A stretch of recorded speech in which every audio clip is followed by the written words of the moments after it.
Hello, Kyle here, doing our orientation video. Learning how to use our paper map along with the Humminbird GPS to navigate Lake Vermilion and to find our mooring sites while you're on the lake.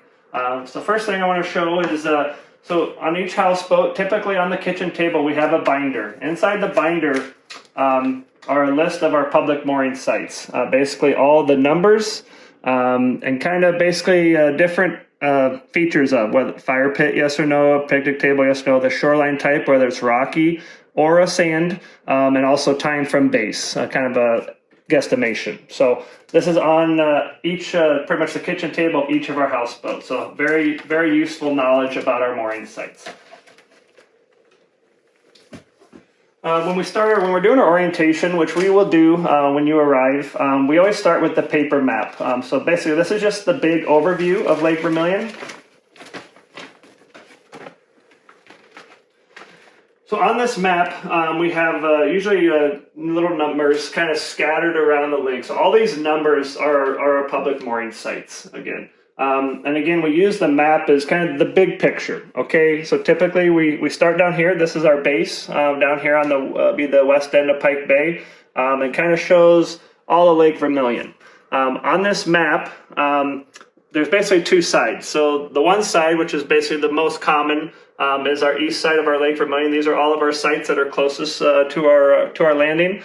But there is another side that basically shows the west side. So when I do that, our point of reference is up here is Hinsdale Island, because once I turn the map over, that's going to be kind of our point of reference when we move the map. So Hinsdale Island, then Oak Narrows. This is a passageway to get up onto the west end of the lake. The main thing we always like to tell our guests, at Oak Narrows, there's two passages. There's a west passage and an east passage. We do want all of our houseboats using the east passage. The west passage has a shallow spot that during our low water periods, the houseboats can get hung up on. So we always tell our guests on going through Oak Narrows over to the west side, use the east passage, and each passage is marked with the red and green channel buoys. So as I turn the map, again, Hinsdale Island, I'll turn the map over. So here's our point of reference here. So this is Hinsdale Island now here. Again, Oak Narrows with the east passage that we want you to use. Then up here in Norwegian Bay, we have 3 sites up in Norwegian Bay. These do take a little bit of time commitment. One-way steam from our location is about 6 or 7 hours, so there's a little bit of time invested in that. But typically, guests will kind of work their way up there during their stay and work their way back, not make it in one shot. So, anyway, I'll go back to the main side of the map here.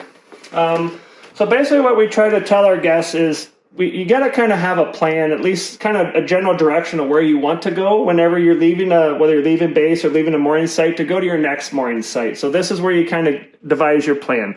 So basically, our starting point, and I'll just use, I like to just pick one with our guests so they just kind of go through the process. So typically, I like to pick a mooring site number 16.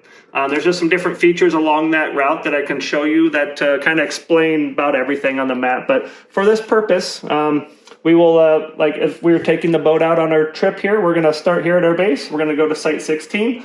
So once you have your game plan with the paper map, now we'll use the Humminbird to navigate there safely, and then once you're at the site, to actually find the site once you're there. So usually we'll start the process. We'll start powering up the unit. So the power button's here in the lower right. Just push it in. The screen should light up there. It's going to take about maybe 30 seconds or so to start up here and go through the procedures. So it's still working through the startup procedure here. So this is kind of our first screen. This is basically just the general warning that Humminbird has out that this is a helpful tool, but it's not an end-all be-all. But basically, just press exit to continue. Again, for the loading procedure here, it's going to take a little bit of time.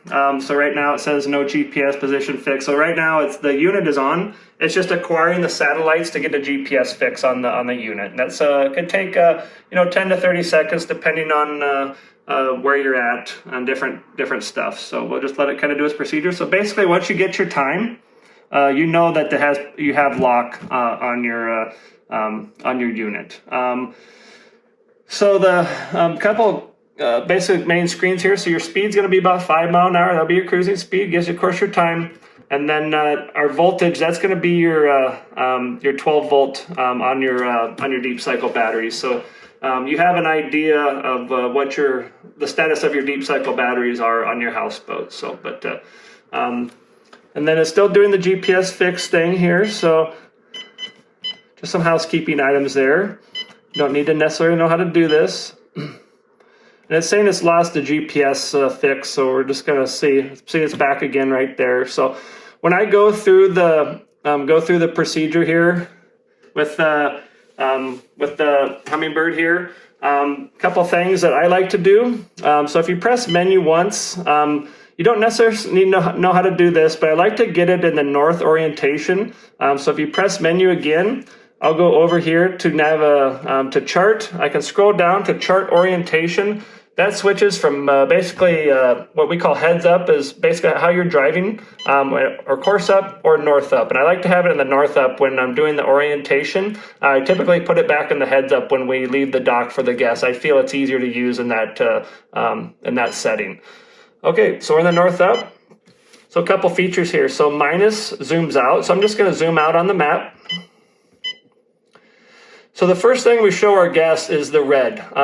On this unit with the LakeMaster map chip, we can highlight shallow water in red, and I can set it to any depth I want to. I currently have it in the 7-foot setting. So basically, anything that's 7 foot or less that the map thinks is 7 foot or less will highlight in red, and that basically tells our guests that, hey, that's shallow water. We don't want you driving through there, especially at cruising speed. So the first thing is I show our guests the red. So in that setting, the entire Pike Bay, and this is Everett Bay up here where the casino is, that all gets covered up in red. So to help you to safely get in and out of Pike Bay, in and out of the casino at Everett Bay, we give you these yellow trails. All right, so basically what some guests have said is just follow the yellow brick road. So if I kind of zoom in a little bit, as you're coming out of Pike Bay, all right, you just follow the yellow trail kind of out of Pike Bay. All right.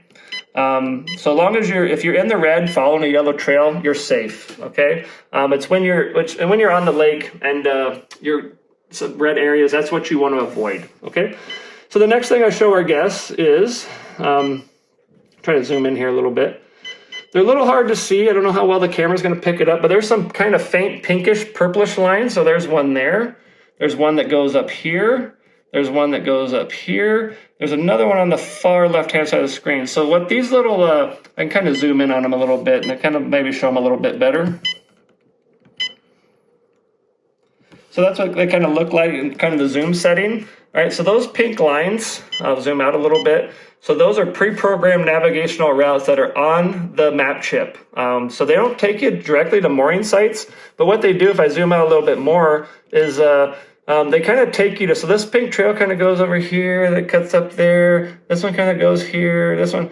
Basically what they do is they take you to basically every part of the lake that you would need to or want to go to, and there's safe passages. So what we always tell our guests is follow those pink trails until you need to turn off of them to go to your mooring site, just because you know they're safe and you're not going to hit any hazards or anything like that. So the next thing I show our guests, so all these dots are our mooring sites or on the lake. Okay, so they're a little bit far zoomed out, but that we just showed that, so that kind of gives you an idea where the mooring sites are at. And for this purpose, just because, you know, I've done this a time or two, this little dot up here at the tip of my finger, that is mooring site number 16, all right? So I'm just going to kind of move my cursor up there, all right, MS16. So as you zoom in,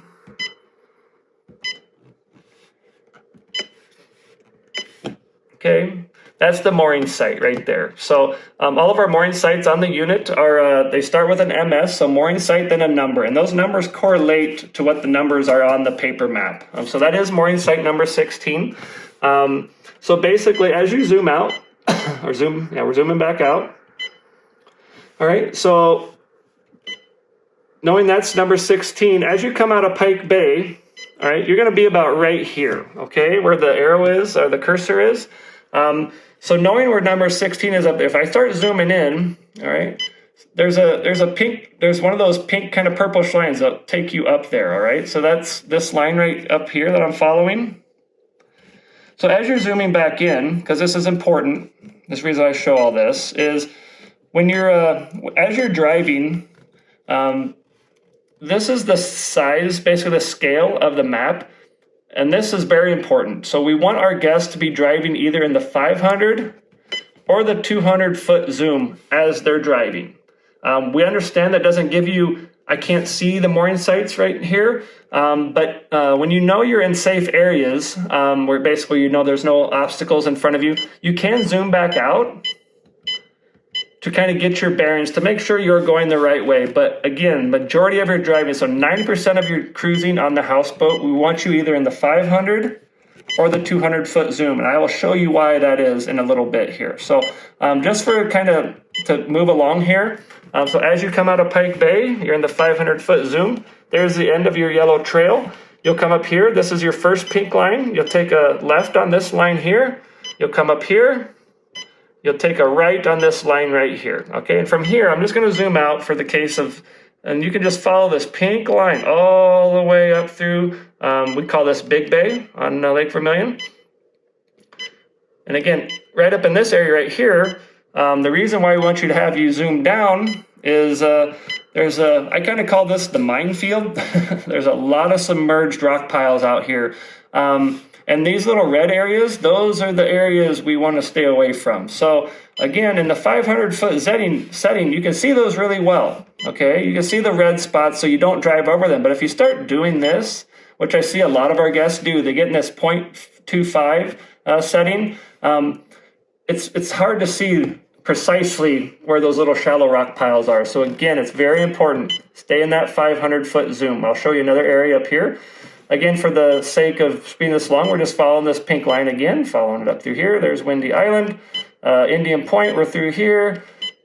And here's another good area to look at, because this is another area where we've had trouble with our houseboats. So again, if I'm going to stay in this setting right here, so there's mooring site number 16. All right, so if I'm staying in this setting here, again, you can see a lot further, so I know, okay, I know, but all right, as you're driving, there's things you can't see in that setting, but that's why, again, why we're in the 500 and again in the 200-foot zoom. That little rock pile right there, all right, we've had issues with. So this is why we stress to our guests, 200-foot setting or the 500, so you can see these little areas that you can have issues with. So as we're in the 500, I'll just kind of keep progressing here. Following that pink trail. Oh, not there. And here we come here. All right, we're getting closer. So from there, okay, so now we're getting very close to mooring site number 16. So at this point, as you're approaching the mooring site, all right, you can zoom in. So we'll go to the 200. And again, as you're approaching again, and then again, once you start getting in these red areas, you really need to slow down. Just kind of idle speed up to the mooring site. So we have a lot of our guests, they're wondering, okay, we've kind of made it to our mooring site. Where do we know where the mooring site is? On our lake, we're not allowed to put signage on shore, and there is no docks on shore. So we never dock our houseboats on a dock unless it's at our base. Basically, and again, since we can't put signs on shore to kind of tell our guests, well, hey, oh, there's a sign, I see it. There's nothing there. So basically, wherever the blue dot is on your map, you need to drive the houseboat into that blue dot, and that is the mooring site. So as you approach, you can zoom in now, a little bit closer, all right? And then you park the boat, and it'll park right there, okay? We want to park the boat right on top of the blue dot. If you're off a little bit, like say here or there, that's okay. We just don't want the houseboat down here, okay? That's not what, we don't allow that. We'll have issues with the local DNR and stuff. So again, wherever the blue dot is, park your houseboat as close as you can on top of the blue dot, and that is the mooring site. It's the actual, that tells you where you're in the correct spot. So kind of wrapping up here. So I'll zoom out again a little bit. So if you do what we call, this is the cursor where my thumb is, all right? We can go left, we can go down, we can go right, we can go up. If you do use the cursor to move around the map to look out in front of you, to get back to our location, press exit, and that'll recenter you on the screen. That'll recenter the houseboat on the screen. So that's all I have for our little orientation video on our Humminbird GPS. I know we covered a lot there, but going over this video is very important to make sure that you're having a safe trip and then an enjoyable trip while you're here with us. So thank you.